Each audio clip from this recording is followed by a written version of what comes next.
Hello नमस्कार, welcome to Inculcate Learning. Second class है जी हमारी एचपीएससी पीजीटी जनरल पेपर, जिसमें एजुकेशनल साइकोलॉजी के बारे में हम पढ़ रहे हैं। बेसिक्स हमने कल बात कर ली थी। आज हम बात करेंगे physical, cognitive, social, emotional, moral development की जो कैरेक्टरिस्टिक्स होते हैं या कौन कौन से चेंजेस होते हैं। तो वो किसकी बात हो रही है यहाँ पे? अडोलेसेंट लर्नर की बात हो रही है। यानी इससे पहले हमें क्या क्या पता होना चाहिए? हमें डेवलपमेंट पता होना चाहिए क्या होता है, उसकी स्टेजेस क्या होती हैं।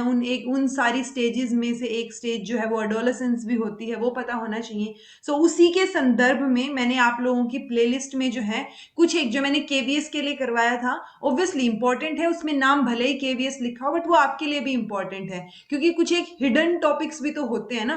अब आपको एडोलेसेंट लर्नर के बारे में बता दिया कि वो बताना है, तो आपको ओवरऑल ग्रोथ एंड डेवलपमेंट होता क्या है, कैसे डेविएशंस हो सकते हैं, वो सब भी तो पता होना चाहिए ना।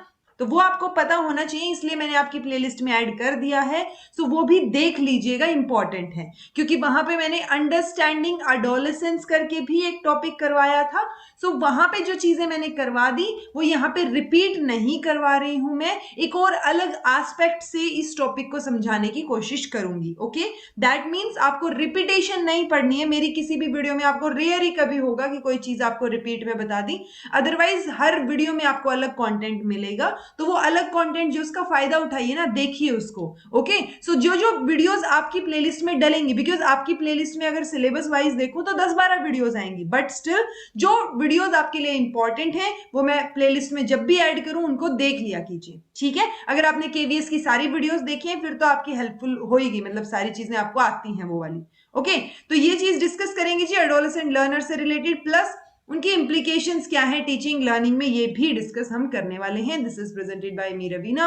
वीडियोस इन्फॉर्मेटिव लग रही हैं तो इनकलकेट लर्निंग को लाइक शेयर सब्सक्राइब कर दीजिए। एंड वन मोर थिंग कि आप लोगों को एटलीस्ट, मतलब आप लोग इतने बड़े हो रखे हैं तो यूट्यूब की या टेक्नोलॉजी की इतनी समझ तो होनी चाहिए कि अगर आपको मेरी स्पीड ज्यादा लग रही है तो आप कम करके देख लीजिए, यूट्यूब में ये फीचर है। अगर आपको कम लग रही है तो आप स्पीड अप करके देख लीजिए। ओके, इस तरीके के कमेंट का कोई फायदा नहीं होगा कि आप तो इतनी स्पीड में पढ़ा रही है, कैसे समझ आएगा। अरे आप स्लो कर लो यार, ठीक है। तो वो चीज तो आप लोग कर सकते हैं।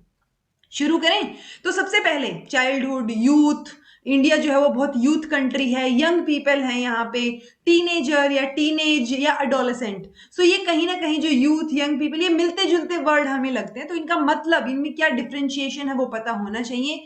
चाइल्ड जो है अगर हम उसकी बात करें तो सेंसस ऑफ इंडिया के अकॉर्डिंग 14 साल से नीचे वालों को हम चाइल्ड बोलेंगे। ओके, ये है ना अलग अलग एक्ट के हिसाब से या अलग अलग चीजों के हिसाब से कि आपको जो एज है वो थोड़ी ऊपर नीचे मिल सकती है, उसके लिए डरने की जरूरत नहीं है। बस आपको थोड़ा आइडिया होना चाहिए कि चाइल्ड किसको बोला जा रहा है, यूथ किसको बोला जा रहा है। ओके, जैसे यूनाइटेड नेशन की डेफिनेशन के अकॉर्डिंग यूथ जो है वो 15 से 24 साल के बच्चे, 24 साल के पर्सन होते हैं। ओके, लेकिन national youth policy of India, तो इंडिया के अकॉर्डिंग 13 से लेके 35 साल के एज ग्रुप की जब हम बात कर रहे हैं तो हम यूथ की बात कर रहे हैं, ठीक है। यंग पीपल की जब हम बात करेंगे तो 10 से 24 साल की। यानी इससे हमें यह पता चल रहा है कि यूथ में थोड़ी सी रेंज बढ़ जाएगी, यंग पीपल में कंपैरेटिवली कम हो जाएगी, और उससे भी कम किस में हो जाएगी जी? टीनेज में या एडोलेसेंस जिसको बोल देते हैं, ठीक है। और चाइल्ड तो हमें पता ही है, इसीलिए हम 6 से 14 साल की जो है वो फ्री एंड कंपल्सरी एजुकेशन की बात करते हैं ना, तो वो एस्पेक्ट हो गया। डब्ल्यूएचओ के अकॉर्डिंग एडोलेसेंस कौन सा फेज है? 10 से 19 साल वाला। आपको ये भी पता होना चाहिए, कई बार डायरेक्ट यही क्वेश्चन आ जाता है कि डब्ल्यूएचओ के अकॉर्डिंग एडोलेसेंस की फेज की एज ग्रुप क्या है, तो वो 10 से 19 साल है, ये याद रखिएगा। ओके, एडोलेसेंस, ये क्वेश्चन बहुत सारे एग्जाम में इजी टफ कुछ लगा लो पूछ लिया जाता है रैंडमली कि एडोलेसेंस वर्ड कौन से वर्ड से आया है, मतलब लैटिन से आया है, ग्रीक से आया है, कौन से वर्ड से? तो लैटिन वर्ड से आया है अडोलेसियर। ज्यादा पूछ लिया तो आपसे ये वर्ड भी पूछ लिया जाएगा कि कौन से लैटिन वर्ड से आया, तो वो अडोलेसियर आपको पता होना चाहिए, जिसका मतलब हम ऑलरेडी डिस्कस कर चुके हैं कि टू प्रोसीड टुवर्ड्स मेच्योरिटी। तो ये जो हमारा वो था ना अंडरस्टैंडिंग एडोलेसेंस, और जो एडोलेसेंस से रिलेटेड वीडियोस आपकी उसमें मैंने डाली हैं डेवलपमेंट और ग्रोथ की, वो सारी की सारी में चीजें करवा रखी हैं। ओके, एडोलेसेंस कौन सा फेज हो गया, मतलब जब बॉडी में जो है वो चेंजेस आने शुरू हो जाते हैं और एक रिप्रोडक्टिव मेच्योरिटी आनी शुरू हो जाती है, वहां से एडोलेसेंस का पीरियड जो है वो शुरू हो जाता है। ठीक है, देन है रिप्रोडक्टिव मेच्योरिटी की तरफ बढ़ते हैं हम उन चेंजेस के बाद, तो वो एडोलेसेंस होगा। डब्ल्यूएचओ की डेफिनेशन के अकॉर्डिंग मैंने बता दिया 10 से 19 साल, जिसमें क्या कैरेक्टरिस्टिक है, फिजिकल ग्रोथ देखने को मिलेगी, emotional growth, psychological changes, psycho social changes, behavioural changes. तो ये ट्रांसफॉर्मेशन जो है ना, चाइल्डहुड से कहां तक की अडल्टहुड तक की वो ट्रांसफॉर्मेशन या वो जो ट्रांजिशन फेज है, वो क्या है, हमारा एडोलेसेंस है। ये चीजें हमने पढ़ी हैं। ओके, तो ये जो ग्रोथ होती है यहाँ पे, ये लड़कियों में थोड़ी सी पहले दिखनी शुरू हो जाती है, 1-2 साल पहले।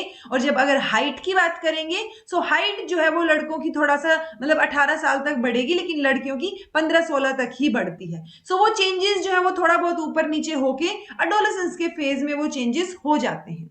ओके, सो एडोलेसेंस को हम किसका पीरियड बोलते हैं, a period of change. So change हो रहा है तो कौन कौन सी कैरेक्टरिस्टिक की बात करेंगे, सबसे पहले तो फिजिकल डेवलपमेंट की बात कर लेते हैं। और ये बात हमें पता है कि डेवलपमेंट में जो है वो ग्रोथ तो ऑलरेडी इंक्लूडेड मानी ही जाएगी। तो जो फिजिकल चेंजेस बॉयज में आते हैं, पहले उनकी बात कर लेते हैं। ग्रोथ स्पर्ट, यानी कि एकदम से स्पीडी मतलब इंक्रीज दिखेगा आपको, सडन इंक्रीज कि अरे इतना बड़ा हो गया ये। कई बार होता है ना कि रिश्तेदार आते हैं तो कहते हैं कि पिछली बार देखा था तब तो इतना नहीं था, ये इतना बड़ा हो गया सडनली, तो या इतना पतला हो गया, इतना मोटा हो गया, वो चीजें, तो वो सडन ग्रोथ हमें देखने को मिलेगी। शोल्डर्स जो है वो ब्रॉड हो जाएंगे, थोड़े चौड़े हो जाएंगे, मसल्स डेवलप होनी शुरू हो जाएंगी। कई बार नहीं डेवलप होती तो जो है ये जो एज ग्रुप है, ये बच्चे क्या करने लग जाते हैं, स्टेरॉइड्स लेके उसको ग्रो करने की कोशिश करते हैं, जो कि एक बहुत गलत तरीका है। और यही सब चीजें जो वो फेस करते हैं ना कि क्या किया जाए, सेल्फ इमेज जो है वो गड़बड़ लग रही है उनको, खुद ही अच्छे नहीं लग रहे हैं, सो वो सारी की सारी चीजें एक चैलेंज बन जाती हैं जब हम एडोलेसेंस के फेज की बात करेंगे, वो चैलेंजेस की भी हम बात करेंगे। ओके, स्किन जो है वो ऑयली हो जाएगी, ये तो पता है, बट आपको एक्स्ट्रा इन्फॉर्मेशन पता होनी चाहिए कि सेबेसियस ग्लैंड जो है वही क्या होती है, ऑयल ग्लैंड होती है। तो इस ग्लैंड का नाम ध्यान रखिए। वॉइस जो है वो डीप हो जाएगी थोड़ी सी, और वो डीप किस वजह से, वॉइस बॉक्स या लेरिंग्स की वजह से। और बॉयज में स्पेसिफिकली एक प्रोट्रूडिंग पार्ट जो है वो बाहर की तरफ दिखेगा यहाँ पे, जिसको एडम्स एप्पल बोलते हैं। ओके, सो ये चीज आपको ध्यान रखनी है कि एडम्स एप्पल जो है वो किस में रहेगा, बॉयज में रहेगा। ग्रोथ ऑफ मोस्टैचेस एंड बियर्ड, तो वो दाढ़ी मूछ आनी उनकी शुरू हो जाएंगी, नहीं आती तो उनको टेंशन हो जाती है। ठीक है, सो वो एक चैलेंज में आ जाएगा again. Growth of under arm, chest या जेनाइटल हेयर्स आने शुरू हो जाएंगे। पीनस और टेस्टिस जो है वो एनलार्ज होने शुरू हो जाएंगे।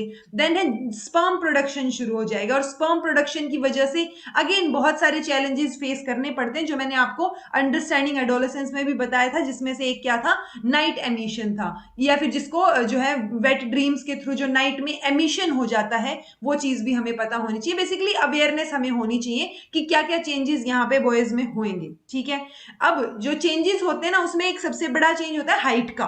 सो वो हाइट का एक फॉर्मूला जो है वो एनसीईआरटी में दे रखा था, तो मैंने यहाँ इंक्लूड कर दिया है। अब फुल हाइट को कैलकुलेट कैसे करेंगे, सो जो परसेंटेज मतलब परसेंट हाइट जो है आपकी सेंटीमीटर्स में, कि आपकी कितनी प्रेजेंट हाइट, सॉरी परसेंट पढ़ रही हूं मैं बार बार इसको, प्रेजेंट हाइट सेंटीमीटर में, ठीक है, divide by percentage of full height at this as.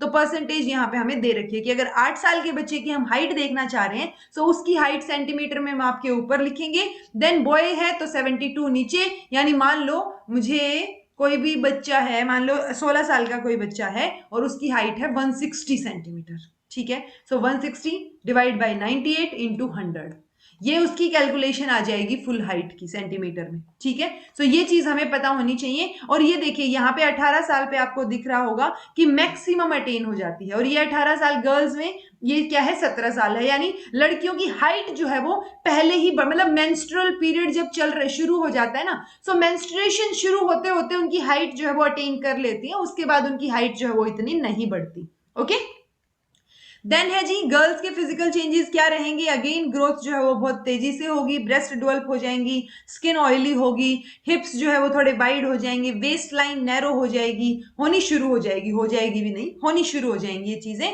Growth of under arm या जेनाइटल हेयर जो है वो आने लग जाएंगे। एक्सटर्नल जेनाइटल्स जो है वो एनलार्ज होने लग जाएंगे, जैसे बॉयज में पीनस और टेस्टिस एनलार्ज हो रहे थे, यहाँ पे भी एक्सटर्नल जेनाइटल्स जो है वो इंक्रीज होंगे, एनलार्ज होंगे। देन इंक्रीज में तो ज्यादा होने हो जाता है, enlarge is the better word, okay. Uterus और ओवरीज जो है उनमें भी एनलार्जमेंट आनी शुरू हो जाएगी, बिकॉज एक तरीके से हम रिप्रोडक्टिव मेच्योरिटी की तरफ बढ़ रहे हैं, तो ये चीजें एनलार्ज होंगी। ओव्यूलेशन शुरू हो जाएगा, मेंस्ट्रुएशन जो है वो शुरू हो जाएगा, और जो फर्स्ट मेंस्ट्रुएशन होता है, मतलब जब मेंस्ट्रुअल साइकिल शुरू होती है, वो क्या रहेगा, मेनार्क बोलेंगे उसको। और 45 से 50 तक की एज में, या 50, कई बार 50 से 55 भी हो जाता है, सो वो जो एज रहेगी वहां पे मेंस्ट्रुअल साइकिल स्टॉप हो जाती है, तो उसको मेनोपॉज बोलते हैं। तो आपको ये जो टर्म्स है ना, मेनार्क, मेनोपॉज, मेंस्ट्रुएशन, ये वर्ड्स जो है पता होने चाहिए, इनका मतलब पता होना चाहिए। अब ये पॉइंट ये भी है ना कि ये जो हम चेंजेस हमने पढ़े, फिजिकल चेंजेस बॉयज और गर्ल्स में, ये प्यूबर्टी के ऊपर कब इनिशिएट होते हैं, मतलब क्या चीज है जो चेंजेस लाने शुरू होते हैं। अच्छा, एक और चीज जो ये हम बोल देते हैं ना, टीनेज या फिर प्यूबर्टी, ये दोनों सेम नहीं होता जी। जो एडोलेसेंस एज ग्रुप है उसका एक पार्ट है प्यूबर्टी, ओके। तो ये ध्यान रखिएगा कि सेम नहीं है, इसको सिनोनिमसली यूज मत कीजिएगा। प्यूबर्टी अलग है, एडोलेसेंस स्टेज जो है वो कंप्लीट अलग है, प्लस टीनेज तो हम एडोलेसेंस को ही बोल देते हैं, ओके। सो प्यूबर्टी जो है वो क्या है, एक पार्ट है एडोलेसेंस की स्टेज का। अब ये जो चेंजेस है किस वजह से हो रहे हैं, ये चेंजेस हार्मोन्स की वजह से हो रहे हैं भाई। ये केवीएस के अभी जो एलडीसी एग्जाम थे उनमें भी पूछा गया था, तो हो सकता है इस तरीके की चीजें पूछ ली जाए, तो आपको पता होनी चाहिए।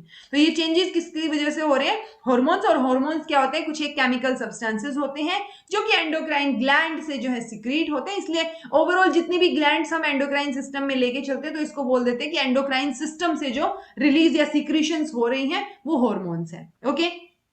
मेल हॉर्मोन्स, फीमेल हॉर्मोन्स के नाम पता होने चाहिए, पूछ लिए जाते हैं डायरेक्टली।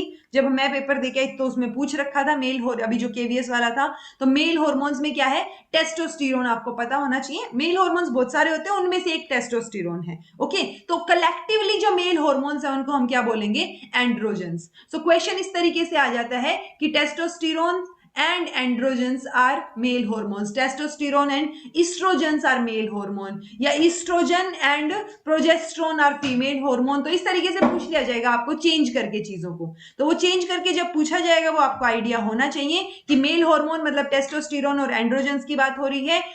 फीमेल हार्मोन की बात करेंगे तो एस्ट्रोजन, दो प्रिंसिपल ग्रुप बना रखे हमने, एक एस्ट्रोजन और एक प्रोजेस्टीन। तो प्रोजेस्टीन में एक एग्जांपल है प्रोजेस्ट्रोन। तो डायरेक्टली क्वेश्चन जो आता है वो टेस्टोस्टेरोन, एंड्रोजन, एस्ट्रोजन और प्रोजेस्ट्रोन, हाँ प्रोजेस्टेरोन। तो ये नाम चारों के चारों आपको पता होना चाहिए और आपको आइडिया होना चाहिए मेल हार्मोन कौन से हैं और फीमेल कौन से हैं, ठीक है।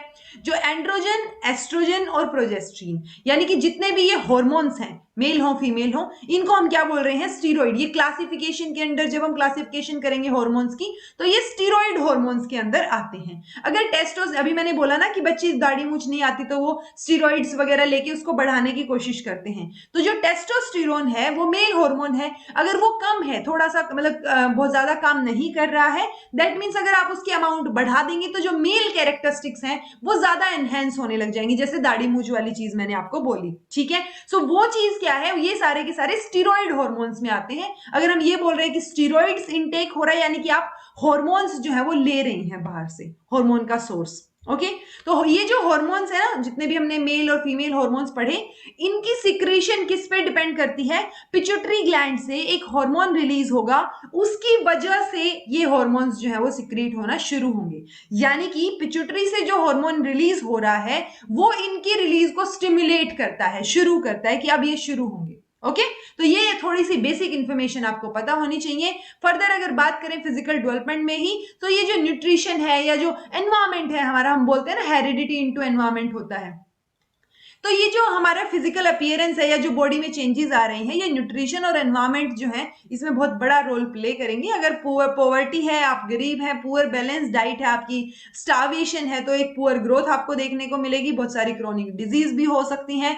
तो एक ग्रोथ के ऊपर एक एडवर्स इफेक्ट पड़ेगा अगर आपकी एनवायरमेंटल कंडीशंस ठीक नहीं और न्यूट्रिशन ठीक नहीं है। तो एक बिल्कुल जनरल सा एग्जाम्पल है कि अगर हम एडिक्वेट प्रोटीन इनटेक की बात करें, सो 1 से 1.5 ग्राम प्रोटीन पर केजी बॉडी वेट के अकॉर्डिंग हमें चाहिए। यानी कि अगर मान लो 40 किलो वेट है किसी का, तो 40 या फिर 60 लगा लो, चलो 60 किलो वेट है तो 60 में मल्टीप्लाई कर दो, या तो 1 यानी 60 और एक 1.5 से मल्टीप्लाई करके। सो पॉइंट ये है कि इतना प्रोटीन इंटेक हमें चाहिए। तो ऐसे ही और भी न्यूट्रिएंट्स होते हैं, सो वो न्यूट्रिशन की जरूरत होती है, तभी वो फिजिकल ग्रोथ या डेवलपमेंट जो हम बात कर रहे हैं वो थोड़ा बढ़िया तरीके से हो पाएगा, ठीक है। देन आता है जी कोग्निटिव डेवलपमेंट। अब कोग्निटिव डेवलपमेंट में चेंजेस क्या होते हैं वो सारी चीजें मैंने आपको कहाँ करवाई थी, जो अंडरस्टैंडिंग एडोलेसेंस है वहां बता रखी है, रिपीट करने का पॉइंट नहीं बनता। जो चीज वहां नहीं बताई वो डिस्कस कर लेते हैं कि एक और एस्पेक्ट इसका क्या हो सकता है। सो कोग्निटिव डेवलपमेंट हमें पता है growth of child ability to think and reason, कि आप सोचने लग जाए, सोचने समझने की शक्ति आप में डेवलप हो जाए। तो कोग्निशन का मतलब ही तो हम संज्ञान पढ़ते हैं ना, सो वो चीज रहेगी। अब पियाजे की एक थियरी पढ़ी, अब इन्होंने जो है हमें डायरेक्ट नहीं बोला कि आप पियाजे की थियरी करो, बट हमें आइडिया होना चाहिए। आप किसी भी फील्ड में जब आपकी पेडागोजी आ गई ना, तो वहां पे आपको डेवलपमेंट की थियरीज, लर्निंग की थियरीज, मोटिवेशन, इंटेलिजेंस, पर्सनालिटी, इन सब की साइकोलॉजी जो है वो थोड़ी थोड़ी पता होनी चाहिए। ऐसा ना हो कि डायरेक्ट कोई नाम दे रखा और आपका क्वेश्चन गड़बड़ हो जाए, ठीक है। मतलब इट्स बेटर ना कि थोड़ा सा वाइड और डीप में हम चीजें पढ़ लें। अभी तक तो डेट भी नहीं आई आपकी, तो आप आराम से टाइम देके पढ़ सकते हैं। ओके, सो पियाजे का कहना, पियाजे किसने कोग्निटिव डेवलपमेंट की थियरी दी थी, हमने पढ़ी हुई है, और उनको कोग्निटिव डेवलपमेंट का फादर भी बोलते हैं। अब इन्होंने कुछ एक कैरेक्टरिस्टिक्स दी ये चारों की चारों स्टेजेस की। सो सेंसरी मोटर, प्री ऑपरेशनल। अब चांसेस कम है कि इनसे हमसे क्वेश्चन पूछे जाए पीजीटी में। ओके, पीजीटी में क्वेश्चन आएगा हमारा इस वाली स्टेज से, फोर्थ स्टेज से। ओके, सो फोर्थ में हमें आइडिया होना चाहिए कि एब्स्ट्रैक्ट थिंकिंग डेवलप हो जाएगी, हाइपोथेटिको डिडक्टिव रीजनिंग हमारी डेवलप होनी शुरू हो जाएगी। सो ये चीजें वहां पे होंगी। कोग्निटिव डेवलपमेंट जब होगा ना, उस टाइम पे ये चीजें, मतलब हम कॉन्क्रीट से एब्स्ट्रैक्ट की तरफ शिफ्ट हो रहे हैं, ये चीज आपको ध्यान रखनी है। ओके, इमोशनल और सोशल डेवलपमेंट की अगर मैं बात करूं तो इमोशनल इंस्टेबिलिटी यहां देखने को मिलेगी। एक स्ट्रेस एंड स्टॉर्म की सिचुएशन होगी। स्ट्रेस एंड स्टॉर्म किसने बोला है ये बता दीजिएगा। ट्रांजिशन फेज जो है हमारा, ये एडोलेसेंस की स्टेज को किसने बोला है, स्ट्रेस और स्टॉर्म, ठीक है। अच्छा, तनाव और तूफान की स्थिति जो है। Pre occupied with body image, तो जो बॉडी इमेज, क्योंकि चेंजेस हो रहे हैं ना, हमने अभी अभी पढ़ा कि बॉडी में चेंजेस होंगे। अगर लड़का है तो वॉइस जो है वो थोड़ी डीप होनी शुरू हो जाएगी, लड़कियों की वॉइस थोड़ी पतली हो जाएगी। सो वो सारे चेंजेस जो हो रहे हैं पर्टिकुलरली आपकी बॉडी इमेज में, कि आप दिखोगे कैसे। सो उस वो जो चेंजेस हैं वो इमोशनल लेवल पे बहुत प्रभाव डालते हैं, और सोसाइटी के लेवल पे भी रहेंगे वो, कि वहां से आप जो है अपनी सेल्फ आइडेंटिटी बनाना शुरू कर देंगे कि आप कैसे लग रहे हैं। हो सकता है आपको खुद की बॉडी इमेज पसंद ना आ रही हो, अगर आप किसी और का रेफरेंस लेके चल रहे हैं तो। सो वो सारी चीजें इसमें रहेंगी, वो इमोशनल और सोशल डेवलपमेंट पे भी इफेक्ट डालेंगी। Frequent mood changes, mood swings यहाँ देखने को हमें मिलेंगे, बिकॉज हार्मोनल चेंजेस यहाँ पे काफी हो रहे हैं। देन क्यूरियोसिटी और एक्सपेरिमेंटेशन की स्टेज आपको दिखेगी, कि चीजों को जानने की, कि सोसाइटी में क्या हो रहा है, ये मतलब ऐसे क्यों बोला जा रहा है कि लड़के जो है वो खाना नहीं पका सकते, या लड़कियां जो है वो बाहर जाके काम नहीं करेंगी। सो वो जो सारी की सारी बातें हम करते हैं, चाहे वो प्रेजुडिसेस हों, स्टीरियोटाइप्स हों, सो वो हमें आइडिया रहेगा यहाँ पे, कि आप क्यूरियस होंगे कि आप हर चीज के पीछे क्यों पूछेंगे, कि ऐसा क्यों है, मतलब ये कोई लॉजिक थोड़ी ना हुआ। तो वो लॉजिक वाली जो स्टेज है, क्यूरियस स्टेज है, वो ये दिखेगी। यहाँ पे आप खुद को एक्सप्लोर कर रहे होते हैं इस स्टेज में, तो सेल्फ एक्सप्लोरेशन और इवेल्युएशन दिखेगा। यहाँ पे कंसर्न्स और वरीज हैं अपनी बॉडी को लेके, ये सबसे बड़ा पॉइंट होता है यहाँ पे, कि आप खुद की बॉडी की इमेज के साथ खुश नहीं होते। सो आपको वो बॉडी इमेज ऐसे होता है कि या तो आप वो जो मैंने 2 डिसऑर्डर्स आपको पढ़ा रखे हैं, आप बताइएगा जो ईटिंग डिसऑर्डर्स हैं। एक में आप में बल्क में बिंज ईटिंग, जैसे बिंज वॉचिंग होता है वैसे बिंज ईटिंग करने लग जाते हैं, आप खाने लग जाते हैं कॉन्टिन्यूटी में, या फिर बिल्कुल स्टार्व करने लग जाते हैं पतला होने के लिए, ठीक है। सो वो सारी चेंजेस किस वजह से हो रहे हैं, कि आप कंसर्न है अपनी बॉडी इमेज को लेके, टेंशन में है।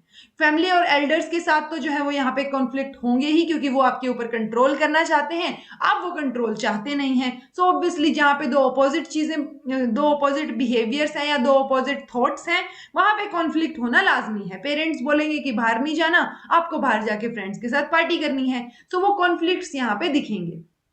Development of abstract thinking but confusion at times, तो वो एब्स्ट्रैक्ट थिंकिंग डेवलप हो रही है धीरे धीरे यहाँ पे ऑब्वियसली, बट कंफ्यूजन आपको यहाँ पे दिखेंगे। सो उस वजह से आपको ये इमोशनल और सोशल चेंजेस भी दिखेंगे, जैसे दूसरे ऑपोजिट से, मतलब दूसरे सेक्स की तरफ जो है अट्रैक्शन दिखेगा। आप पहले देखेंगे, मतलब जो लड़कियों की फ्रेंड्स लड़कियां हो, वो थोड़ा सा चेंजेस आपको दिखेंगे यहाँ पे। आप जो है अट्रैक्ट, मतलब पहले आप कंट्रोल करेंगे खुद को कि नहीं नहीं उनसे बात नहीं करनी, बट फिर धीरे धीरे आप बात करना शुरू करेंगे, ठीक है। तो फिर उनकी कंपनी आपको अच्छी लगने लग जाएगी। सो वो अट्रैक्शन जो है ऑब्वियसली सिर्फ ऑपोजिट सेक्स, ये मेजॉरिटी की बात हो रही होती है जब हम बात करते हैं नॉर्मल कैरेक्टरिस्टिक्स की। अभी जब हम बात करेंगे जो है ट्रांसजेंडर या जो एलजीबीटीक्यू कम्युनिटी है, सो उसमें किसी और सेक्स के प्रति भी क्या हो सकता है, अट्रैक्शन हो सकता है। वो कोई बड़ी बात, दिक्कत वाली बात नहीं है, किसी वो हो सकता है। और अगर आपकी क्लास में अगर कोई ऐसा बच्चा आपको फील हो रहा है, सो उससे बात करनी बीइंग अ टीचर आपकी रिस्पॉन्सिबिलिटी है कि उसको कंफर्टेबल फील कराएं कि वट एवर ही और शी फील्स वो सही है, ठीक है, कोई गलत चीज उसके अंदर नहीं है। देन डे ड्रीमिंग और फैंटेसाइजिंग यहाँ पे बहुत दिखेगा कि आप बिल्कुल ऐसे दिन में आंखें खोल के सपने देख रहे हैं कि ओहो सलमान खान से शादी हो जाए टाइप वाली सिचुएशन, ठीक है। तो डे ड्रीमिंग और फैंटेसाइज करेंगे आप चीजों को, हीरो वर्शिप होगी। वो जो बिल्कुल मेजर मेजर टर्म्स होती है ना, वो सारी की सारी मैंने अंडरस्टैंडिंग एडोलेसेंस में करवाई थी, थोड़ी सी डीप में, और थोड़ा अलग लेवल पे डिस्कशन है, थोड़ा डीप वाला, okay. Relationships tend to be oriented from parents to peer. So वो रिलेशनशिप जो आप पहले पेरेंट्स पे ट्रस्ट कर रहे थे, अब वो ट्रस्ट जो है वो फोकस किस पे शिफ्ट हो रहा है, पीयर्स पे शिफ्ट हो रहा है। अब ग्रुप के ऊपर आप ज्यादा बिलीव करते हैं, पीयर प्रेशर लगा लीजिए, या पीयर मतलब जो ग्रुप डायनामिक्स हैं, वो सारी की सारी चीजें यहाँ पे अफेक्ट करेंगी रिलेशनशिप को, ठीक है जी। मोरल डेवलपमेंट, अब मोरल की अगर सीधी सीधी एक वर्ड में आपको बात बताऊं तो वो मोरालिटी बहुत आइडियल रहेंगे यहाँ पे, कि ये चीज नहीं होनी चाहिए, ये गलत है, ये सही है, ऐसे कैसे हो रहा है, रिश्वत कैसे ले सकते हैं। सो वो आइडियलिस्टिक, देश में कुछ बदलाव लाने वाली स्थिति जो है ना, वो यहाँ पे देखने को मिलेगी। दो थियरीज हम पढ़ते हैं मोरल डेवलपमेंट की, एक पियाजे की है और एक कोलबर्ग की है। दोनों से हमें एक चीज देखने को मिलेगी कि कहीं ना कहीं रूल्स को, रेगुलेशंस को फॉलो करना और आइडियल्स पे चलना, इनका जो है कैरेक्टरिस्टिक आपको देखने को मिलेगी। जैसे ये कोग्निटिव डेवलपमेंट नहीं, सॉरी कोग्निटिव नहीं, मोरल डेवलपमेंट की पियाजे की थियरी है, जिसमें दो हिस्सों में बांट रहे हैं वो इसको, हेट्रोजेनस स्टेज ऑफ मोरालिटी और ऑटोनमस स्टेज ऑफ मोरालिटी। तो हम बात कर रहे हैं एडोलेसेंस की, जो कि 10 की एज के बाद शुरू हो रहा है, यानी कि 10 से 12 दिखा रखा है यहाँ पे, बट हम एडोलेसेंस में ये ऑटोनमस स्टेज ऑफ मोरालिटी मान सकते हैं, ओके। आपको यह भी पता होना चाहिए कि ऑटोनमस स्टेज ऑफ मोरालिटी जो है उसका दूसरा नाम, या उसको जो है मोरालिटी ऑफ कोऑपरेशन के नाम से भी बोला जाता है, और जो हेट्रोजेनस है उसमें मोरालिटी ऑफ कॉन्स्ट्रेंट्स के नाम से बोला जाता है, ठीक है। ये 5 से 10 रहेगी। इसमें सिंगल या एब्सोल्यूट मॉरल पर्सपेक्टिव्स होते हैं, एब्सोल्यूट कि मतलब ये गलत है तो गलत ही है, लेकिन इसमें क्या होगा, एक मतलब और भी अलग अलग पॉइंट ऑफ व्यूज हो सकते हैं। जैसे वो हिंज का डिलेमा हम पढ़ेंगे ना आगे, सो वो हिंज ने बोला कि अकॉर्डिंग टू द एडोलेसेंस कि ठीक है वो कर ले, क्योंकि लाइफ का सवाल है, लेकिन फिर उसको पनिशमेंट मिल जानी चाहिए उस चीज की। सो ये पॉइंट ऑफ व्यू तो अलग अलग समझ रहे हैं, बट फिर भी कहीं ना कहीं मतलब एब्सोल्यूट जजमेंट्स नहीं है इनके। जैसे हेट्रोजेनस स्टेज या थोड़ा सा हम बच्चों वाली स्टेज की बात करेंगे तो वो बिल्कुल रूल्स रेगुलेशंस फॉलो करने वाली चीज वहां दिखेगी, यहाँ पे वो चीज नहीं दिखेगी। अलग अलग पॉइंट ऑफ व्यू की ये कदर करते हुए आपको दिखेंगे, ठीक है। चिल्ड्रन जज the act by intention not consequences. So वो हिंज का इंटेंशन तो गलत नहीं था ना, इंटेंशन तो उसका लाइफ बचाना था। सो ये डेफिनेटली नहीं चाहेंगे कि मतलब वो चोरी ना करे, क्योंकि जान बचाना ज्यादा जरूरी है, ठीक है। बट ये जो हेट्रोजेनस वाले हैं ये क्या करेंगे, जजमेंट किस बेसिस पे हो रहा है, कॉन्सिक्वेंसेज के बेसिस पे, कि अगर कॉन्सिक्वेंस में जो है आपको डांट पड़ेगी तो वो गलत चीज है, और आपको अवार्ड मिल रहा है तो वो सही चीज है। तो judgement of the act is on the basis of consequences, और यहाँ पे जो है एडोलेसेंस वाले में इंटेंशन देखेंगे, आपकी जो है वो क्या इरादा क्या था, आपका इंटेंट क्या था, ठीक है। रिस्पेक्ट फॉर अथॉरिटी, यहाँ पे यूनिलेटरल रिस्पेक्ट रहेगी अथॉरिटी के लिए। यहाँ पे अवेयरनेस है डिफरेंट पॉइंट ऑफ व्यूज की regarding rules. So children put themselves in place of others, तो वो एम्पैथाइज करके देखते हैं कि ये चीज सही की है अगले इंसान ने या नहीं की है, ओके। पनिशमेंट की बात करें, सो हेट्रोजेनस में क्या है, चाइल्ड फेवर्स सिवियर पनिशमेंट, कि अगर कोई चीज गलत हुई है तो उसको पनिशमेंट मिलेगी, लेकिन यहाँ पे नहीं है कि वो ही घूम फिर के बात हुई कि इंटेंशन देखेंगे कि वो चीज हुई क्यों है, ठीक है। Then concept of justice, obviously यहाँ पे ये बोल रहे हैं कि लॉज जो है वो ओबे करने हैं हमें, क्योंकि वो बनाए ही इसलिए गए हैं लॉज ओबे करने के लिए। ये भी बिलीव करते हैं रूल्स एंड लॉज में किसने, जो वेलफेयर जो है सोसाइटी के वेलफेयर के लिए, इंडिविजुअल के वेलफेयर के लिए बनाए गए हैं। But he does not confuse natural mishappenings with punishment for wrong doings. तो जो नेचुरली कोई गलत चीज हो रही है तो उसके लिए वो नहीं मानते कि पनिशमेंट मिलनी चाहिए, लेकिन यहाँ पे बच्चे को लगेगा कि भले ही वो नेचुरली हुई गलत है तो गलत ही है, तो वो पीछे पड़ जाएंगे कि पनिशमेंट दो, ठीक है।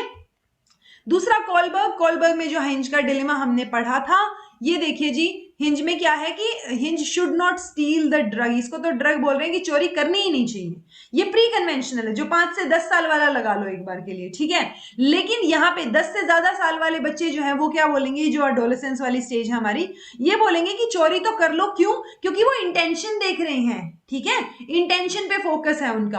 अगर हम रिलेट करें कोलबर्ग की और जो है पियाजे की थियोरी को, सो अगर वो इंटेंशन देख रहे हैं तो उनको ये है कि ठीक है बट रूल्स एंड रेगुलेशंस भी जरूरी हैं। सो वो इंटेंशन के हिसाब से वो चोरी करने की इजाजत तो दे रहे हैं, बोल रहे हैं कर लो, बट फिर उसको पनिशमेंट मिल जानी चाहिए एज पर द लॉ, ठीक है। पोस्ट कन्वेंशनल में तो हमें पता ही है कि अगर उसने चोरी कर भी ली तो उसको पनिशमेंट नहीं मिलनी चाहिए, क्योंकि उसने एक लाइफ बचाई है। तो ये थोड़ा सा हाई लेवल की थिंकिंग हो गई, हाई लेवल की मोरालिटी हो गई। लेकिन एडोलेसेंट लर्नर्स की बात करेंगे, सो वो कन्वेंशनल स्टेज में हमें दिखेंगे, कन्वेंशनल लेवल जो है उनका दिखेगा, क्योंकि वो इंटेंशन के बेसिस पे चीजें देख रहे हैं, ठीक है। तो ये 3 चीजें हमने पढ़ी हुई हैं, लेवल 1 एंड 2 एंड 3। सो वो 2 के अंदर मोरल रियलिज्म जो है हमारा, मतलब मोरालिटी भी है और रियलिज्म भी है, रियलिस्टिक भी है कि अगर गलती की है तो सजा मिलनी चाहिए, बट मोरल भी है कहीं ना कहीं। सो ये हमें एडोलेसेंट लर्नर्स के अंदर देखने को मिलेगा, ठीक है जी।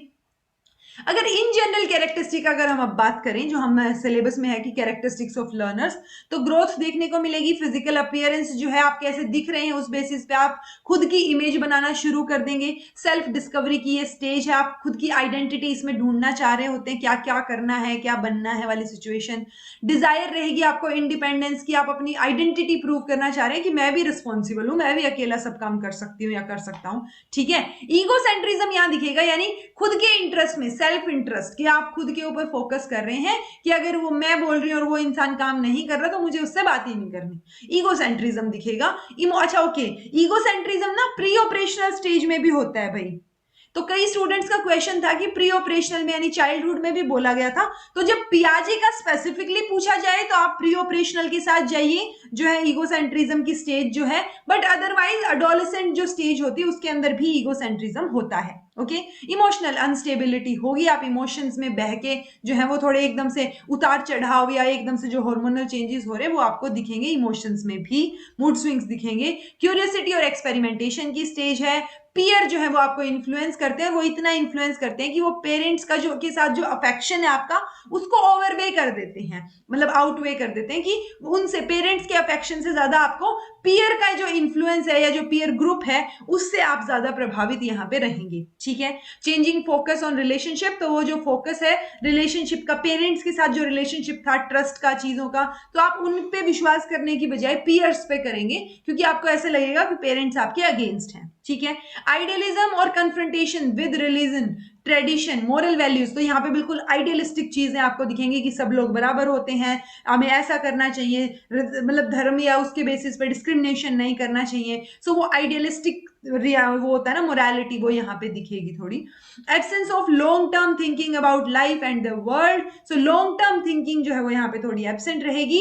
Dzire to be considered as an asset, तो आप चाहेंगे कि आपको भी रिस्पॉन्सिबिलिटी दी जाए, आप भी काबिल है, रादर देन आपको एक प्रॉब्लम मानने की बजाय। सो आप एसेट की तरह कंसीडर होना पसंद करते हैं एडोलेसेंस की स्टेज में, ठीक है।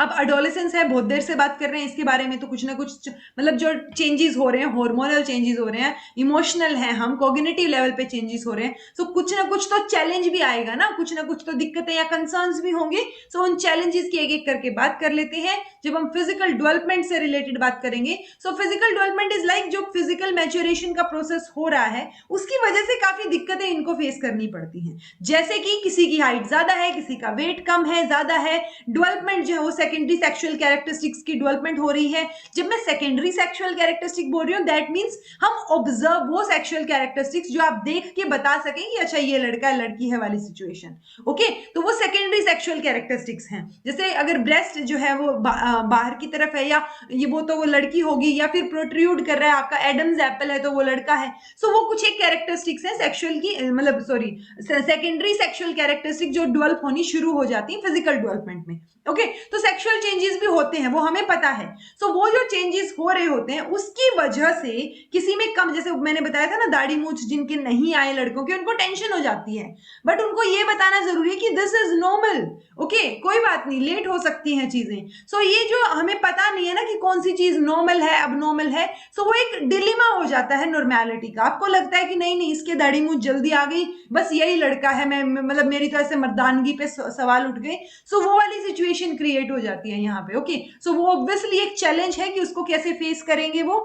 देन पियर्स जो है वो बुली करने लग जाते हैं, कंपेयर करते हैं एक दूसरे से। मान लो यही बेसिक एग्जांपल मैं अगर लेके चलूं अपीयरेंस के बेसिस पे, सो अगर आपके पियर ग्रुप में आप देखेंगे कि सारे हट्टे कट्टे हो रखे हैं लड़के, और आप जो है थोड़े से दुबले पतले रह गए, तो आपको खुद भी इंफीरियर फील होगा और वो भी आपको बुली करके कुछ ना कुछ बोल बोल के चिढ़ाते रहेंगे, ठीक है। तो उस वजह से एडोलेसेंट के ऊपर क्या आ गया, स्ट्रेस आ गया, हो सकता है वो सेल्फ स्टीम उनकी कम हो जाए, वो कॉन्फिडेंस जो है उनका कम हो जाए। सो ये भी बहुत बड़ा चैलेंज है, ठीक है।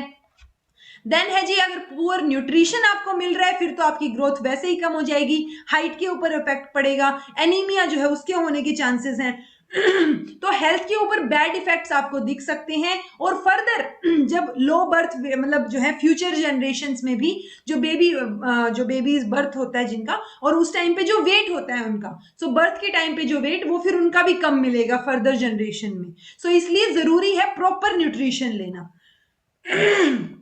देन है जी, adolescents and their parents may not be aware of the variability in the developmental changes। so ये बात मैंने पहले भी कई बार डिस्कस की हुई है कि डेवलपमेंट के टाइम पे जो चेंजेस होते हैं उसके लिए पेरेंट्स को भी अवेयर करना जरूरी है। आजकल मतलब बहुत बार तो अगर जो पहले से रिक्रूटेड हैं टीचर्स, बहुत बार तो उनको खुद को नहीं पता होता कि अच्छा ठीक है चेंजेस हो रहे हैं, वही अवेयर नहीं होते इतने ज्यादा, तो वो बच्चों की बातों को समझेंगे कैसे। मतलब अगर टीचर्स को इंडिविजुअल डिफरेंस क्या बोलते हैं, इंडिविजुअल डिफरेंसेस का कॉन्सेप्ट नहीं पता, तो वो कंपेयर ही करेंगे ना। जो मैंने पिछली वीडियो में भी आपके साथ डिस्कस किया था कि अगर इंडिविजुअल डिफरेंसेस हैं, ये बात टीचर को समझ आ जाए, तो वो डेफिनेटली इस चीज को कंपेयर नहीं करेंगे कि मतलब ये बच्चा भी तो कर रहा है, तेरी ही उम्र का है, तू अच्छे से क्यों नहीं पढ़ाई कर रहा। सो वो चीजें गलत हैं, आप कंपेयर नहीं करेंगे। आप सिर्फ ये देख सकते हैं कि अगर ये पढ़ाई नहीं कर रहा है बच्चा, तो इसके पीछे रीजन क्या है और उसको कैसे ठीक किया जा सकता है। सो वो एक अच्छे टीचर की क्वालिटी होगी ना, रादर देन आप कंपेयर करें।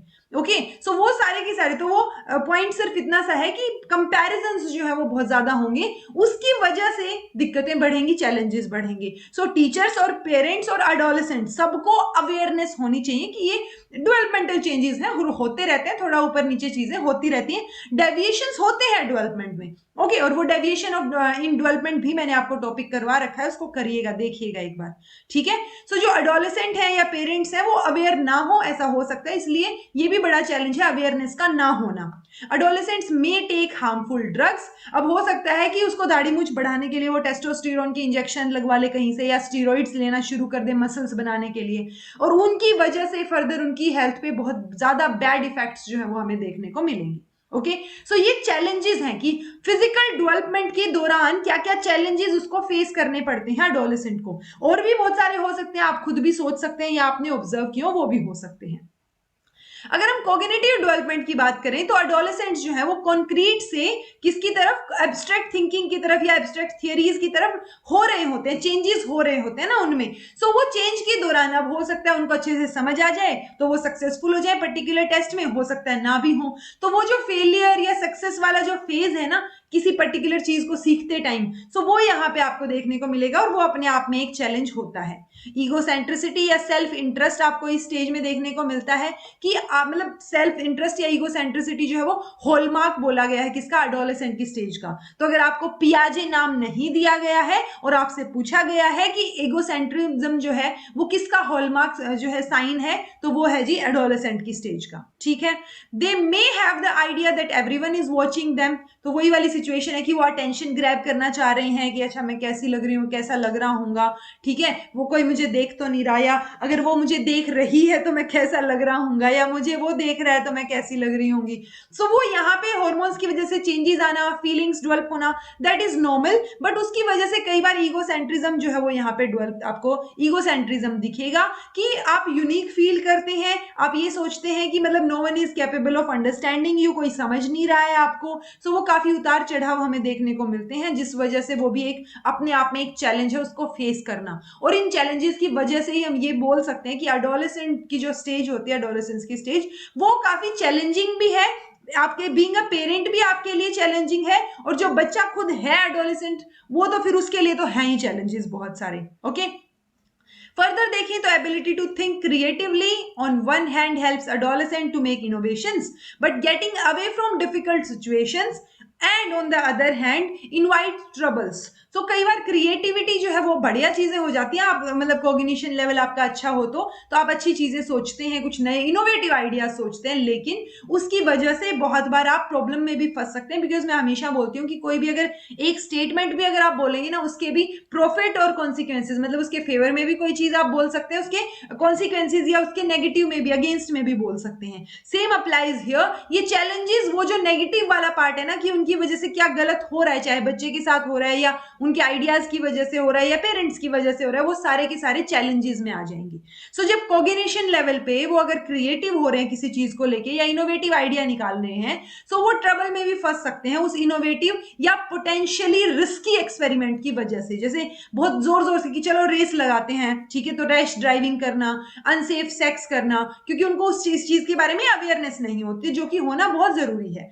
अल्कोहल या ड्रग्स जो है वो ले लेना, सो वो जो है उनकी एनर्जी को दूसरी तरफ चैनलाइज करना हमारा काम हो जाता है, कि कैसे उनको अवेयर करवाया जाए। जो मैंने आपको एक मूवी भी बताई थी छतरी वाली, जिसमें बहुत बेहतरीन तरीके से जो है क्या चीजें रिप्रेजेंट की गई हैं, कि कैसे आप उनको अवेयर करेंगे। स्पेसिफिकली सेक्सुअल जो उनकी चीजें होती हैं या सेक्सुअल डिजायर्स होती हैं या जो क्वेश्चंस या थॉट या क्यूरियोसिटी उनकी होती है, तो अगर उनको सही अवेयरनेस होगी तो वो गलती और गलत दोनों चीजों को करने से बच जाएंगे। ठीक है, देन आते हैं जी साइको सोशल डेवलपमेंट के ऊपर। जो चैलेंजेस हैं वो हम अगर देखें, तो सेल्फ डिस्कवरी की जर्नी चल रही होती है, तो ये मतलब स्ट्रेसफुल भी है और एंजाइटी प्रोवोकिंग भी है। तो सोशल मतलब साइकोलॉजी के लेवल पे आपकी मतलब दिमाग में जो है वो कुछ ना कुछ स्ट्रेस रहेगा। किस वजह से? कि आप जैसे वो था ना आई एंड मी की थियरी, मैंने आप लोगों को बताई थी जब मैंने केवीएस का करवाया था। ठीक है, आई और मी में क्या डिफरेंस होता है, या जो लुकिंग ग्लास या सेल्फ जो थियरी जो हमने पढ़ी थी, सो वो क्या है, उसमें यही चीज बताई गई है कि सोसाइटी आपसे क्या एक्सपेक्ट कर रही है और आप अपने आप से क्या चीजें चाह रहे हैं। तो वो मतलब साइको सोशल लेवल पे आपको यहाँ पे स्ट्रेस देखने को मिलेगा, वो चैलेंज हो जाएगा बहुत बड़ा। जो पर्सनल आइडेंटिटी आप बनाना चाह रहे हैं एंड इंटीग्रेशन विद सोसाइटी, उसकी वजह से भी कॉन्फ्लिक्ट्स होंगे, कि आपकी पर्सनल आइडेंटिटी कुछ और बन रही है, सोसाइटी कुछ और चाह रही है। मान लीजिए आप जो है, आपको ये फील है कि आप जो है बीइंग अ बॉय या being a girl same sex की तरफ अट्रैक्ट हो रही हैं, सो वो चीज क्या है, सोसाइटी में एक्सेप्टेबल नहीं होती बहुत बार, ठीक है, लेकिन आपकी वही पर्सनल आइडेंटिटी बन रही है। ओके, सो वो चीज वहां पे क्या आ जाएगी जी, कॉन्फ्लिक्ट क्रिएट हो जाएगा और चैलेंज जो है वो एक आपके लिए बहुत बड़ा बन जाएगा। ठीक है, इमोशनल रिएक्टिविटी, इनस्टेबिलिटी, उसकी वजह से भी कंट्रोल जो है वो आपका खुद के ऊपर नहीं होता। बहुत बार आप बहुत एक्साइटेड हो जाते हैं या एंगर में आ जाते हैं या बहुत सैड हो जाते हैं इमोशंस की वजह से। कई बार डिप्रेशन या एम्बेरसमेंट हो सकती है उस चीज की वजह से। तो ये जब चीजें आप जब फेस कर रहे हैं, उस वजह से कई बार आप हंसी का पात्र बनेंगे, कई बार ह्यूमिलिएशन फील करेंगे, एम्बेरसमेंट फील करेंगे। सो वो सारी की सारी चीजें कौन फेस कर रहा है, यहाँ पे एडोलेसेंट फेस कर रहा है, और वो एडोलेसेंट जो फेस कर रहा है, ये सब चीजें उसके लिए चैलेंज हो जाएंगी। ठीक है, adolescents who belong to underprivileged या फिर minority group have difficulty to establishing personal identity, तो उनको और भी ज्यादा डिफिकल्टी आती है। ठीक है, मतलब उनको जो प्रोज्यूडिसेस जो है या जो स्टीरियोटाइप्स हैं, उनका काफी फेस करना पड़ता है। जैसे मैं आज पता नहीं किसी का तो कुछ तो इंटरव्यू सुन रही थी, जिसमें एक चीज बोली गई थी कि हमें ना बचपन में ये बताया जाता था कि मुस्लिम्स का जूठा नहीं खाना, या जो फ्रेंड्स हैं आपके उनका जूठा नहीं खाना। सो वो कई सारी क्या चीजें हो जाती हैं यहाँ पे, जो अंडर प्रिविलेज या माइनॉरिटी ग्रुप्स हैं उनके लिए कुछ ना कुछ ऐसे प्रेजुडिसेस होते हैं जो कि बच्चों में इनकलकेट कर दिए जाते हैं। ठीक है, सो उस वजह से भी आपको जो है चैलेंजेस फेस करने पड़ते हैं। एक्सप्लोरेशन ऑफ पर्सनल सेक्सुअलिटी, जो मैंने अभी अभी बताया कि आपकी सेक्सुअल आइडेंटिटी क्या है, पर्सनल सेक्सुअलिटी क्या है, वो चीज एक्सप्लोर करने के चक्कर में बहुत बार सीरियस रिलेशनशिप में आप चले जाएंगे, फिर वहां से ब्रेकअप हो जाएगा, ब्रेकअप हो गया तो वो स्ट्रेस में कंडीशन में आ जाएंगे, आप स्ट्रेस की कंडीशन में। ठीक है, सो वो सारे चैलेंजेस भी इसी दौरान होते हैं। ठीक है, तो वो चीज आपको ध्यान रखनी है कि ये सारे के सारे चैलेंजेस हैं डेवलपमेंट की फॉर्म में। देन है सेक्सुअल हॉर्मोन्स जो प्यूबर्टी के दौरान ट्रिगर हो रहे होते हैं, सेक्सुअल अराउजल हो रहा होता है, या फिर जो अर्ज है या डिजायर है मेल और फीमेल दोनों में वो इंक्रीज हो रही होती है, तो उनको मैनेज करना या फैंटेसी या मैस्टरबेट करना, तो वो सारे के सारे एक्सपेरिमेंटेशन में कई बार क्या होता है कि आप सेक्सुअल रिलेशनशिप्स में जो है वो इंडल्ज हो जाते हैं बहुत कम एज में, और उस वजह से और आपको अच्छे से अवेयरनेस होती नहीं है, अनसेफ सेक्स की तरफ आप जाएंगे, फिर अनवांटेड प्रेगनेंसीज हो जाएंगी। और हम सबको पता है कि जो एज हमारी रखी गई है कि लड़की की शादी की उम्र 18 और लड़के की 21, वो इसीलिए रखी गई क्योंकि मतलब आफ्टर शादी सबसे पहली चीज यही होती है ना कि बच्चा कब कर रहे हो टाइप वाली, तो वो जो फीमेल की बॉडी होती है 18 साल से पहले तो वो वैसे भी रेडी नहीं होती ना प्रेगनेंसी के लिए। और अगर एडोलेसेंस की स्टेज में जो कि होती हैं, मतलब अगर आप डाटा देखेंगे, मैं मुझे ये वो मूवी से भी पता चला, छतरी वाली मूवी से, उसके अलावा जब मैंने डाटा देखा अभी तो जो अनवांटेड प्रेगनेंसीज हैं और फिर ऑब्वियसली अबॉर्शन करवाएंगे आप, तो वो यहाँ पे बहुत ज्यादा है एडोलेसेंट वाली स्टेज में। सो वो किस वजह से है, वो अवेयरनेस ना होने की वजह से है, ठीक है। और उसकी वजह से क्या हो जाएगा जी, sexually transmitted disease, HIV, AIDS, इन सब चीजों की तरफ जो है वो जा सकते हैं। और ये बहुत बड़ा चैलेंज है कि इन सब चीजों को कैसे रोका जाए। स्पेसिफिकली सबसे बड़ा पहला पॉइंट आता है अवेयरनेस के द्वारा, अगर उनको पता होगी चीजें तो वो गलती नहीं करेंगे। देन है जी सोशल डेवलपमेंट में क्या क्या चैलेंजेस हमें मिलेंगे, तो सोसाइटी की कुछ एक्सपेक्टेशंस होती हैं, हमारी अपने आप से कुछ और होती हैं। कई बार आपको एंटी सोशल बिहेवियर देखने को मिलेगा कि आप रिबेलियस हो जाएंगे कि आपको ये चीज नहीं करनी, सोसाइटी आपके ऊपर प्रेशर डाल रही है। तो वो सारे के सारे चैलेंजेस जो सोसाइटी की वजह से या मतलब कई बार पेरेंट्स की एक्सपेक्टेशन की वजह से होते हैं, वो सारे के सारे यहाँ पे चैलेंज में आ जाएंगे सोशल डेवलपमेंट की, ठीक है। सो कई बार क्या होता है एंटी सोशल बिहेवियर के चक्कर में आप या तो डेलिक्वेंसी में फंस जाएंगे, या कुछ सीरियस डेलिक्वेंसी के साथ साथ फिर धीरे धीरे करते करते सोशल क्राइम्स या सीरियस क्राइम्स जो हैं वो आप करने लग जाएंगे। पेरेंट्स की एक्सपेक्टेशंस, कई बार कई मूवीज में दिखाया जाता है ना कि पेरेंट्स की एक्सपेक्टेशंस इतनी हाई हैं कि मतलब बच्चा 100 में से अगर 98 नंबर भी आ रहे हैं तो पेरेंट का पहला सवाल ये है कि 2 कहाँ कट गए नंबर, ठीक है। सो वो पेरेंट्स की जो मतलब अनमैचेबल एक्सपेक्टेशंस होती है ना, अनरियलिस्टिक, वो काफी बार जो है एक प्रॉब्लम या एक चैलेंज बच्चों के लिए क्रिएट हो जाती है। उस वजह से वो एक नेगेटिव फीलिंग्स बच्चे में जनरेट होने लग जाएंगी पेरेंट्स के प्रति, एक कम्युनिकेशन गैप आ जाएगा, वो आपसे चीजें शेयर नहीं करेगा बच्चा, और एक एंटी सोशल बिहेवियर और रिबेलियस बिहेवियर आपको देखने को मिलेगा। फिर आप बोलेंगे कि हमारी परवरिश में कहाँ कमी रह गई, पता नहीं, ठीक है। तो यूजुअली पेरेंट्स ये स्टेटमेंट जो है वो विक्टिम जो है वो दिखाते हुए करते हैं कि हमारी परवरिश में कहाँ कमी रह गई, बट एक्चुअल में सच वही है कि कहीं ना कहीं उनकी परवरिश में कमी रही है, ठीक है, कि कहीं ना कहीं उनकी कुछ एक अनरियलिस्टिक एक्सपेक्टेशंस की वजह से बच्चे में नेगेटिव फीलिंग्स डेवलप हुई हैं। ओके, सो वो चीजें पेरेंट्स को भी ध्यान रखनी जरूरी है, और ये चैलेंजेस जो है वो पेरेंट, टीचर, एडोलेसेंट सबको मिलकर फेस करने पड़ेंगे, तब जाके ये चीजें जो है वो कंट्रोल में होंगी, ठीक है। एडोलेसेंट की एक्सपेक्टेशंस रिलेशनशिप से, पेरेंट से, पीयर से, जब वो अलग लेवल की एडोलेसेंट की भी तो एक्सपेक्टेशन होती है ना, वो जब फुलफिल नहीं होती तो एक कॉन्फ्लिक्ट जो है वो वहां पे क्रिएट हो जाएगा, और वही हमारे लिए क्या होगा, चैलेंज होगा। Moving away from dependence on parents, तो आप पेरेंट्स से, फैमिली से डिपेंडेंस जो है उनके ऊपर, मतलब वो हमने अभी बात की थी ना कि हम एसेट, जो एडोलेसेंट है वो एसेट की तरह जाने जाना चाह रहे हैं, कि उनको एसेट बोला जाए रादर देन क्या बोल रहे थे, प्रॉब्लम, ठीक है। तो वो किसी के ऊपर डिपेंडेंट नहीं रहना चाह रहे, ये सबसे बड़ा इश्यू है, और उसकी वजह से वो पेरेंट्स से दूर होना शुरू हो जाएंगे, मतलब क्योंकि पेरेंट्स उनको स्पेस देना पसंद नहीं करेंगे उस एज में, तो वो जो है बहुत बड़ा कॉन्फ्लिक्ट जो है यहाँ पे खड़ा हो जाएगा। देन है जी मोरल और स्पिरिचुअल लेवल की अगर हम बात करें, सो मोटिव्स फॉर डूइंग वेल और अवॉइडिंग रॉन्ग, वो मोटिव किस पे डिपेंड कर रहे हैं कि पेरेंट्स, मतलब बीइंग अ पेरेंट मैं ये बोल रही हूँ कि तुम्हें ये नहीं करना, तो वो मुझे ही कई बार नहीं पता होता कि क्या करना है क्या नहीं करना, बिकॉज सबकी सही गलत की डेफिनेशन भी तो अलग अलग होती है। सो वो यहाँ पे क्या हो जाता है, बिल्कुल ऐसे क्लियर कट डायरेक्शंस नहीं होती कि ये करना है ये नहीं करना। जैसे मैंने पता नहीं कोई तो ऐसे कॉमेडी का कुछ स्टैंड अप कॉमेडी देखी थी, and the girl was like कि मेरी मम्मी ने मुझे जो है क्या बोलते हैं, सेक्स एजुकेशन के नाम पे सिर्फ इतना बोला कि बेटा ऐसा कुछ भी मत करना जिससे तुम्हें फर्दर फ्यूचर में कभी रिग्रेट हो। तो अभी रिग्रेट तो किसी भी चीज के लिए हो सकता है, बट यूजुअली पेरेंट्स जो हैं वो ये जो सेंटेंस जब भी बोलते हैं तो ये सेक्सुअल रिलेशनशिप की तरफ ही जो है इशारा करते हुए बोलते हैं। सो एक क्लियर डायरेक्शन यहाँ पे नहीं होती, जिसकी वजह से कंफ्यूजन क्रिएट होता है, और वो कंफ्यूजन जो है वो एक बहुत बड़ा चैलेंज बन जाता है, ठीक है।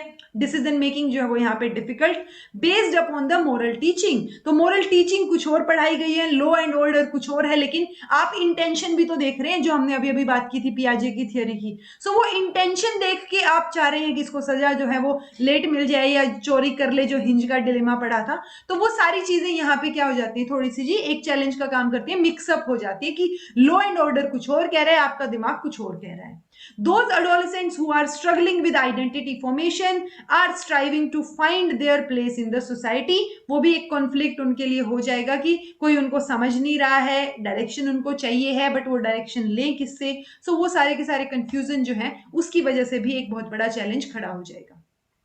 अब हम क्या कर सकते हैं, मतलब क्या किया जाना चाहिए कि ये जो चैलेंजेस हमने बात की इनको फेस किया जा सके।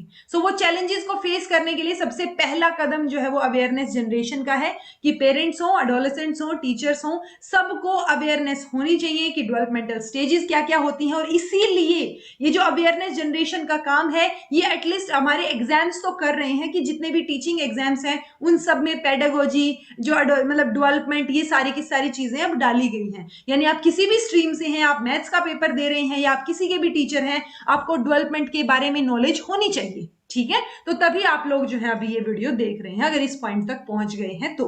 ओके जी, अंडरस्टैंडिंग, तो ये अवेयरनेस चाहिए हमें, करेक्ट इंफॉर्मेशन, करेक्ट और साइंटिफिक इंफॉर्मेशन हमें प्रोवाइड करनी है ताकि ये जो चैलेंजेस फेस करें बच्चे तो उनको पता हो कि क्या करना है और क्या सही है। Understanding of the world of adolescent will help the adolescent to pass through this turbulent phase of life।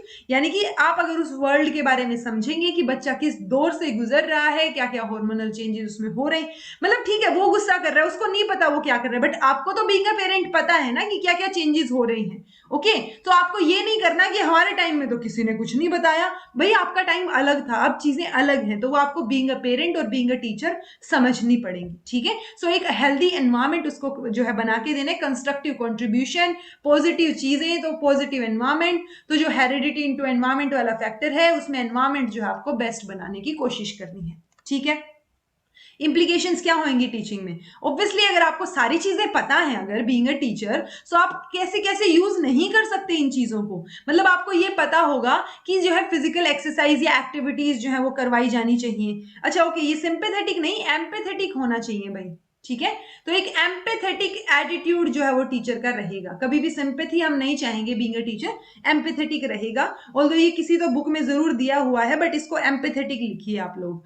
Then है हाई मॉरल और रिलीजियस एजुकेशन, उनको प्रोवाइड करवा सकते हैं हम। अप्रोप्रिएट लेक्चर्स और सेक्स एजुकेशन के बारे में बता सकते हैं। को करिकुलर एक्टिविटीज जो है वो उसमें मतलब उस तरीके से प्लान कर सकते हैं कि किस बच्चे को कौन सी चीजें ठीक से आती है, क्योंकि वो आपको डेवलपमेंट की स्टेजेस अगर पता है अच्छे से, एडोलेसेंट में क्या क्या कैरेक्टरिस्टिक है, क्या क्या चेंजेस हो रहे हैं, सो उस बेसिस पे आप क्या कर सकते हैं, उनको टीचिंग एंड लर्निंग के प्रोसेस में यूज कर सकते हैं।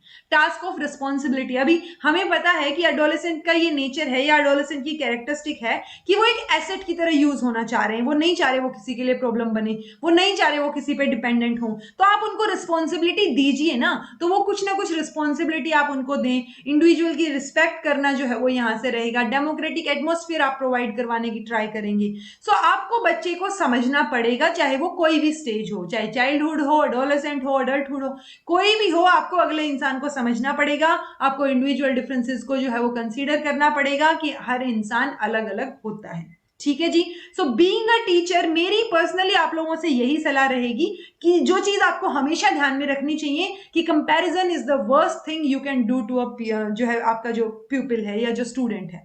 सो आप कभी भी कंपेयर मत कीजिएगा, इस चीज को तो बिल्कुल ऐसे दिमाग में बिठा लीजिए, कंपैरिजन से सारी चीजें जो है वो वर्स्ट ही होती जाएंगी। ओके, चलिए हो गया ये टॉपिक। जो जो टॉपिक्स आपकी प्लेलिस्ट में डाली हैं वो सारे के सारे कर लीजिएगा, जरूरी है, भले ही उन पे कोई भी केवीएस या यूजीसी नेट कोई भी चीज लिखी हो, जितने आपके प्लेलिस्ट में मैं वीडियोस डालूं उनको देखिएगा, एटलीस्ट आपकी थिंकिंग जो है वो डेवलप होगी। बिकॉज पीजीटी टीचर के लिए फैक्चुअल क्वेश्चन मुझे लग रहा है कम आएंगे कंपैरेटिवली, और स्पेसिफिकली आपका सिलेबस देख के तो डेफिनेटली ये लग रहा है कि कम आएंगे। फैक्चुअल कॉन्सेप्चुअल क्वेश्चंस आएंगे और उस कॉन्सेप्चुअल क्लैरिटी के लिए आपको अलग अलग टॉपिक्स, अलग अलग कॉन्सेप्ट्स पढ़ने पड़ेंगे, प्लस उनको रिलेट करना सीखना पड़ेगा, ठीक है। सो वो रिलेट करने के लिए जो जो टॉपिक्स में आपके सिलेबस की एटलीस्ट मैं सिलेबस की सराउंडिंग ही कोई ना कोई टॉपिक डालूंगी आपकी प्लेलिस्ट में, बट उनको सबको देख के जाइएगा, ठीक है। फिर आप बोलेंगे कि मैंने बताया नहीं था और मैंने आपको बताया नहीं कि कौन सा टॉपिक इंपॉर्टेंट है। तो वो सारी बुक्स मैंने आपको ऑलरेडी बता दी, सारे टॉपिक्स में ये वाले तो होंगे ही जो सिलेबस में स्पेसिफिकली मेंशन है, उसके सराउंडिंग्स में जो जो टॉपिक्स होंगे वो सारे मैं डाल दूंगी, उनको देख लीजिएगा। This was all about today, thank you so much for watching, be happy, keep smiling, subscribe to Inculcate Learning, और थोड़ा मतलब लाइक शेयर सब्सक्राइब कीजिए भाई, कमी क्यों दर्शा रहे हैं इस चीज में ना, फ्री में आपको इतना अच्छा कंटेंट प्रोवाइड करवाने की मैं ट्राई कर रही हूँ, तो आप सब्सक्राइब तो कर ही सकते हैं और शेयर कर सकते हैं, ठीक है। So be consistent in your studies and be happy, keep smiling.